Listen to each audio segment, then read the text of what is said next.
Yesterday was strengths. Today, we're highlighting the Arizona Cardinals' weaknesses. Let's discuss.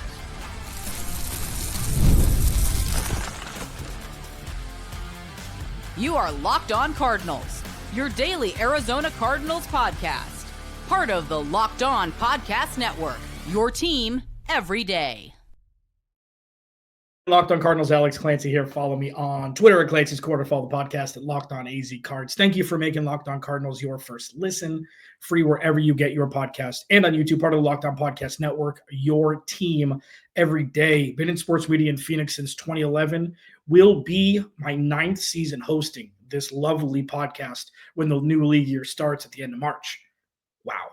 What a journey it's been. Last year was an exciting season. This year, it's going to be exciting, but there's going to be true ramifications, positive or negative, at the end of the season, if not midway through, if things don't go to plan. Again, please go to the YouTube channel, search Locked On Arizona Cardinals, hit the subscribe button, leave a like, turn notifications on.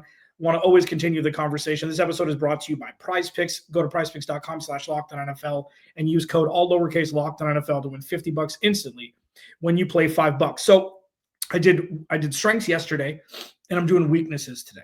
And weaknesses are a little bit more nuanced than strengths, because strengths are you watched, you saw, and whether it was above and beyond production that you expected or equal to the production you expected. Strengths are a little bit more, clear, because you're watching, you're seeing, they're doing, it's a positive. And that's science. But with weaknesses, it's a little bit more nuanced, because it's, well, why is that happening? Is it one person? Is it two players? Is it a group of players? Is it injuries? Is it anywhere in between? And that's what I'm going to discuss today. So, situational coaching. None of that final segment is going to be egregious. None of the final segment is going to be like, this is why the Cardinals didn't make the playoffs. This is why the Cardinals lost 5 games.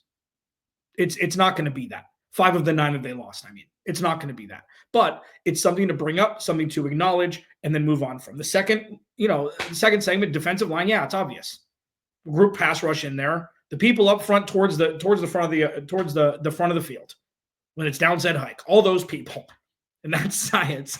And then first, this is where the nuance comes in. So for those that didn't listen yesterday, go check it out or watch yesterday. If you're more of a video person, you want to see my big dumb face, you can do that on YouTube.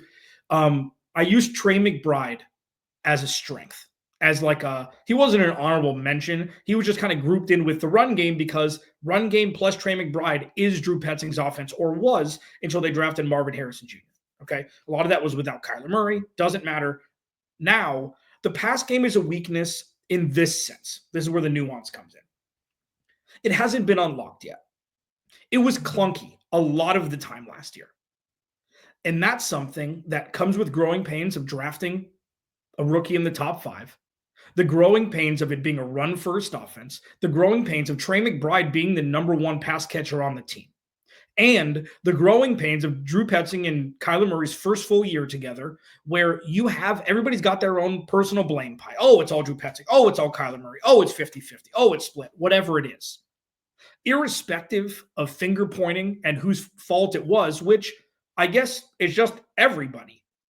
That was a weakness last year. Not all the time, but it wasn't always when you got to have it, you get it. Now, when the Cardinals came back and won games, there were a couple huge plays. I always allude to them. One was against San Francisco on the 4th down crossing route. Marvin Harrison Jr. went up and got it. Kyler Murray threw a beautiful ball. Same with Miami. I think it was a 3rd down against Miami, extended the drive, and they were, off to the races. And they ended up winning that game. But a lot of times, and I mentioned this throughout the year, like either the Cardinals offense looked like top 5 or bottom 5. And there was really no in between, which was very weird. It was very weird. And some are saying, well, because Kyler Murray can't get it done. Okay, part of it is that. Yes, absolutely. We are going to have Kyler Murray conversations this offseason. What he does well, what he doesn't do well. If he doesn't improve on this, he may be gone. If he continues to improve on this, he could be MVP caliber. That's how polarizing Kyler Murray is.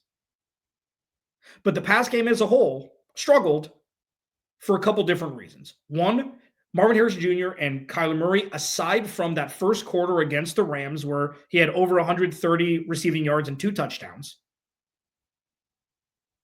and then spot times throughout the year, they never really had it full motor running. it's progressing towards that, and it did get better throughout the season. A lot of them are timing routes. The 50-50 balls, I think a lot of that is on Marvin Harrison Jr. He's got to get stronger. I say this a lot. Marvin Harrison Jr.'s best attribute is when it's him against the sideline or him against, the back of the end zone or the side of the end zone. If it's him against that, catching the ball, putting 2 feet down, he's already borderline elite at. And we saw it over 10 times last year. Like, there's no question about that. Kyler Murray needs to put a little bit more loft on the ball, on timing routes, on back shoulder fades in the end zone. That's on Kyler Murray. That's not on Marvin Harrison Jr. Marvin Harrison Jr. needs to get stronger. He needs to be in the weight room this offseason. So that's on him, okay? Secondarily, and I think most importantly, coupled with Drew Petzing needing to figure out how to feed Marvin Harrison Jr. more, it's also, and I don't know why I get a lot of pushback on this. Again, just if you ever want to get into, podcasting, hosting, whatever it is, don't say, ooh, hot take, and then say it. Just say it. Don't take people pushing back at you as like a badge of honor. I don't know why people do that. And one thing that I've gotten into conversations with and disagreements at times with people about, because it's fascinating, is how good Michael Wilson is. And I think Michael Wilson is a wide receiver too if he gets the targets. All he's done, just like Greg Dortch, is produce when given the opportunity. Michael Wilson, another guy who makes acrobatic catches everything on the sideline. He's big, he's strong. He could be a deep ball threat, not blazing speed deep ball threat, but he can move the ball. He can run down the field, beat a DB, go up and get it because he catches everything also. So I think that is on the shoulders of Drew Petzing, where you got to get Michael Wilson and Greg Dortch involved more. It's not like a preseason. Oh, they got to get him more involved in postseason. Why didn't they get him more involved? Do it in the middle of the year, especially if Trey McBride's going to be bracketed like he will be for the rest of his career. Especially you hope that Marvin Harrison Jr. is going to have a safety spy over the top bracketing him too if he continues to get better and better and better. Leaving defenses helpless is by integrating Michael Wilson and Greg Dortch, guys who have produced. And it doesn't matter if it's that slip wide receiver screen that we saw Greg Dortch run that Drew Petzing called. Greg Dortch had chunk gains. Michael Wilson, like, that's, in my opinion, TBD on those guys. All they've done is produce when given opportunities. Michael Wilson was hurt a lot his rookie year, didn't miss a lot of time this year. Greg Dortch, when he gets the opportunity, he produces. You need a game breaker, and he's it. So that, why the pass game is a weakness is because they haven't realized its entire potential. Marvin Harrison Jr. has got his rookie woes to overcome. Drew Petzing's got his play calling woes to overcome because he's not used to, like he wasn't used to in Cleveland, having like a true bona fide quarterback and a bunch of weapons that aren't just Nick Chubb, and trading for Amari Cooper and David Njoku. Like, the Cardinals have some bona fide stars ready to pop. And he's been way, way too conservative at times, just sticking to the run game when it just isn't working. And what needs to happen, what needs to evolve in his play calling is keeping defenses on their heels throughout the course of a game by the play calling and not being so repetitive. Run off tackle, first down. Get 5 yards, run off tackle, second down. They've got so many playmakers through the pass game. They've got to utilize it more. And then finally, Kyler Murray needs to be better. Okay? I'm not saying that it's Marvin Harrison Jr. is the first problem, Drew Petzing's the second, and Kyler Murray's I'm not saying that at all. There's no ranking here. Kyler Murray needs to be better in key spots where if they need a first down, the offensive line gives him time. He's got plenty of guys, and he can't just hone in on one. He's been better reading his progressions last year. Okay, not perfect, but he's been better. I don't know why he trusts Greg Dortch for like a chunk and then forgets about him. Trusts Michael Wilson for a chunk and just forgets about him. Everybody that the Cardinals have on the line, whether it be XYZ or Trey McBride lining up next to the tackle, should have Kyler Murray's inherent trust at this point. And he needs to act like it. Locked On Cardinals, your team every day. Defensive line, this is the obvious one. Just shattered with injuries, but there's something more to it, and it's not as bad as it looks. I'll discuss it next. Locked On Cardinals, your team every day. This episode of Locked On Cardinals is brought to you by the Game Time app. Looking for tickets to your next big event, maybe last-minute tickets to the big game next week, whether it's a concert, a comedy show, or a sports game, finding the right ticket for the right price can be a headache, but with Game Time Picks, it's never been easier. Let me tell you how it works. So with Game Time Picks, the app does all the hard work for you. It curates the best deals, so you don't have to waste time searching through endless ticket listings. And the best part, you're covered with Game Time's lowest price guaranteed. If you find a better deal somewhere else, they'll refund 110% of the difference. Plus, your tickets are guaranteed to be delivered on time with easy cancellation options if something comes up. Ready to make your next event even better? Download the Game Time app, create an account, use code LOCKEDONNFL for $20 off your first purchase. Terms apply. Again, create an account and redeem code LOCKEDONNFL for $20 off. Download Game Time today. Last minute tickets, lowest price, guaranteed. So listen, the pass game isn't a massive problem. It's a weakness in the sense that it's not being utilized to its optimal potential.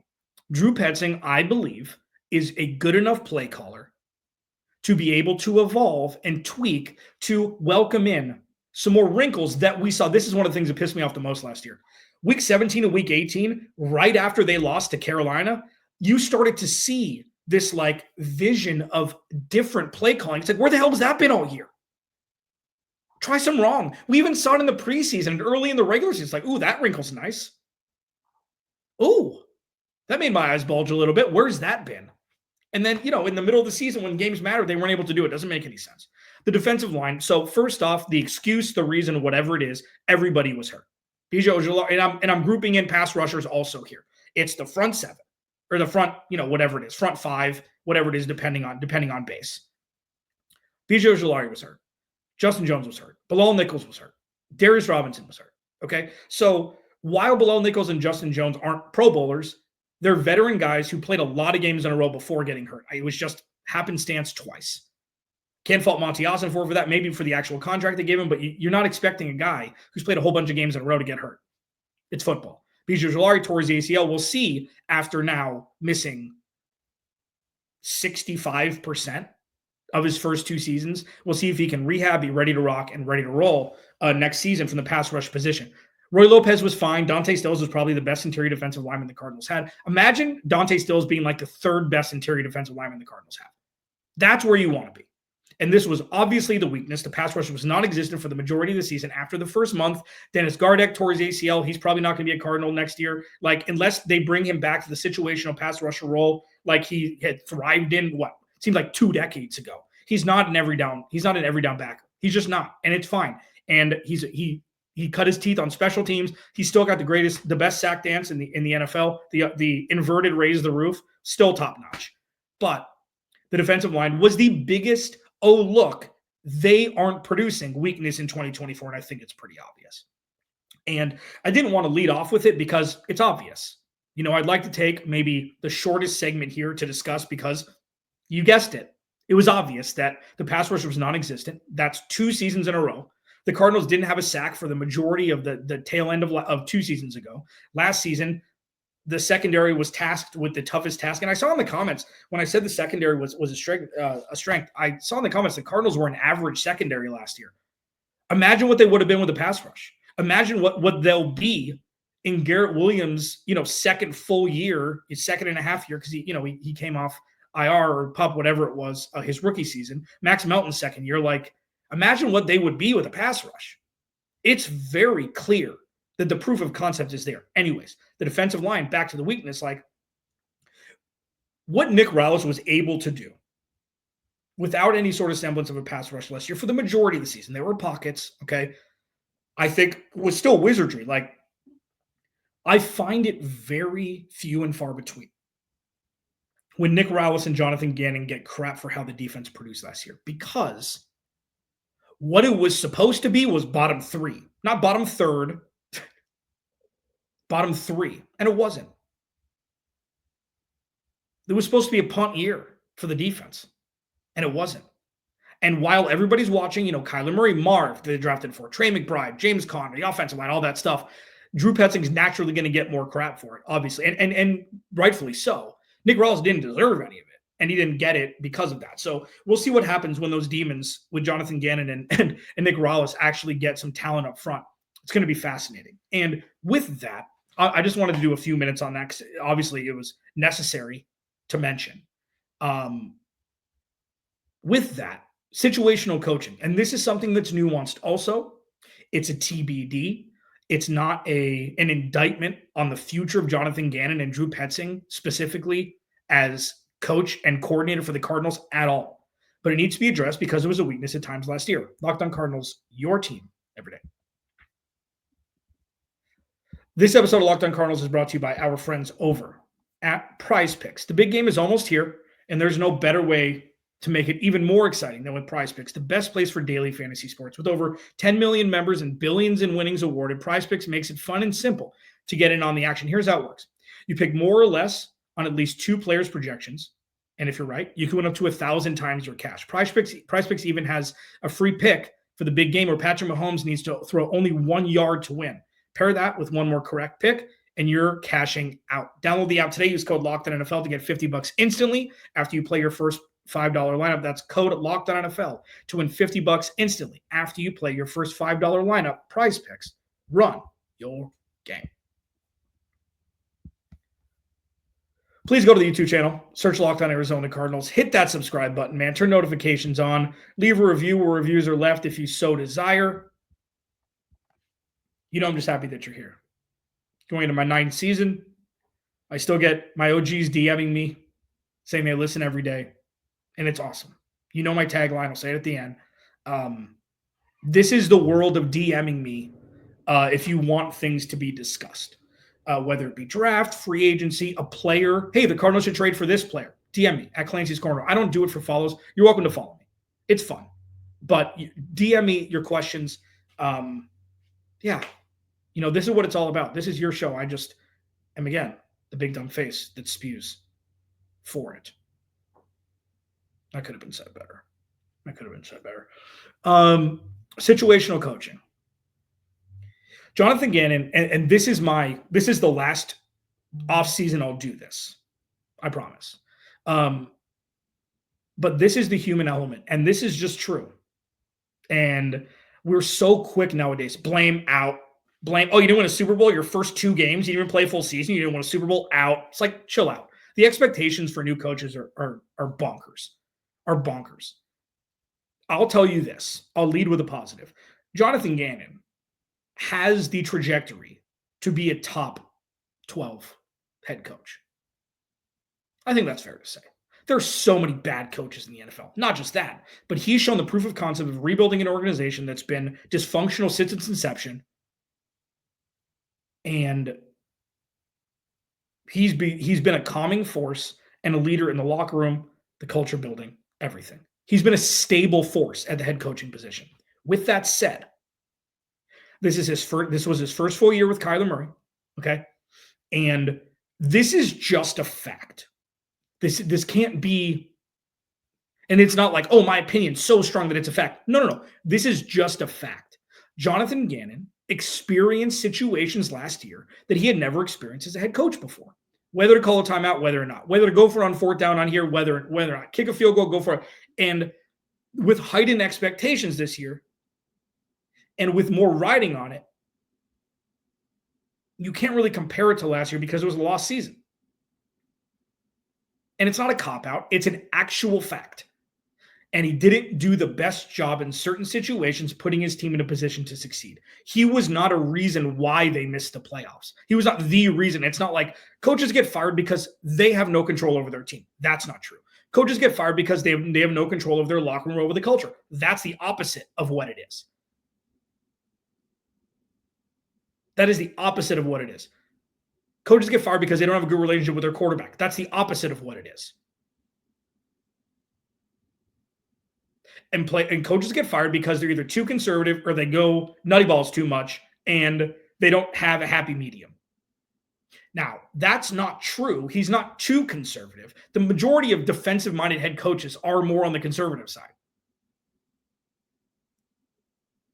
So he's not teetering on the level of, danger zone, too conservative. No, it's more very, very simple decisions, or very, very simplistically lining out. These are 3 or 4 decisions that could have cost them games if he went the other way. The body of work was fine. It wasn't bad. It wasn't great. It was fine. And a lot of times, fine is so much better. Like, I'd give him probably a B- last year, which grading on a curve in the NFL is like a B+. He was never the knife. Don't worry, it's not going to get dark. Into like a raft on the bottom that made a gain water. He wasn't that for the season. He wasn't an anchor for this team. With that said, he and Drew Petzing have some work to do, especially offensively. Like, defensively, I kind of just trust Nick Rallis to make the right decision. You saw down the stretch what I said about the pass rush, the defensive line. Like, the one positive from last year is Nick Rallis' exotic blitz packages with whether it be Mac Wilson and Budda Baker, whatever it was. That's what worked. So I kind of give Nick Rallis the benefit of the doubt. Drew Petzing, obviously under a hotter light because they've got the quarterback, they've got the tight end, they've got the receiver, they've got the running backs. The offensive line was pretty good for the majority of the season. The play calling, whether it be Jonathan Gannon or Drew Petzing, without Jonathan Gannon editing Drew Petzing and overruling, that's where the Cardinals need to improve next year with situational coaching. And to his credit, or to defend him, there's a lot of situations he was in last year he had never been in. And I do think that he wasn't batting zero with all those situations. By and large, Jonathan Gannon, albeit conservative last year, really showed growth as a head coach. I think he did. And if you look around the NFL, just do me a favor, and I'm not going to do it here because this isn't Locked On NFL. Just go on Wikipedia or wherever, list of NFL head coaches. I want you to count down or look down and count how many you'd rather have than Jonathan Gannon. And I'd be hard-pressed to think it'd be 12 or 13 at this point. Let me know. Just drop a number on YouTube in the comments. Drop a number. I'm fascinated to see what people think. And this isn't a challenge. I'm genuinely curious to see what people think. Alex Clancy, Locked On Cardinals. Remember, without you, there is no me. I'll talk to you tomorrow. It's going to be a good one tomorrow, too. Talk to you then.